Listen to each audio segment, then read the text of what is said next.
Hello and welcome to Market in a Minute, October the 23rd, 2025. So, the KSE-100 index pulls back below the 10-day exponential moving average as buyers step aside. Now, holding above the 163.8K level, roughly the 20-day exponential moving average area, keeps the uptrend alive, but momentum is clearly cooling. Let's take a closer look. So, this is where we stand. Big red candle, a 1962-point drop for the day, about 1.18%. But there's a few important things to notice. First of all moving averages are still in bullish alignment.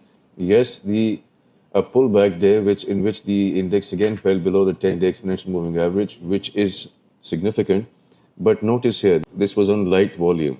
So a below average turnover on a red day is not heavy distribution.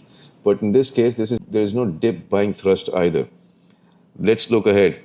Volume is low. Other indicators, MACD shows downwards momentum increasing, downwards momentum decreasing again. ADX shows the trend is now almost whiffing out. All said and done, our verdict for the day would be that this is a neutral to constructive phase. We could again bounce back and reclaim this high, but right now the more important thing is a test of the 20-day exponential moving average. So bulls need to reclaim the 165.2K level first, the 10-day exponential moving average, to push through this high and then make way for this October 13th all-time high.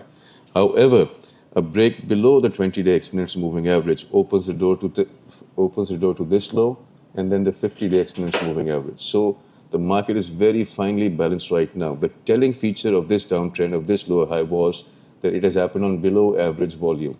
So not proper distribution just yet. Market is still aligned in the upthrust.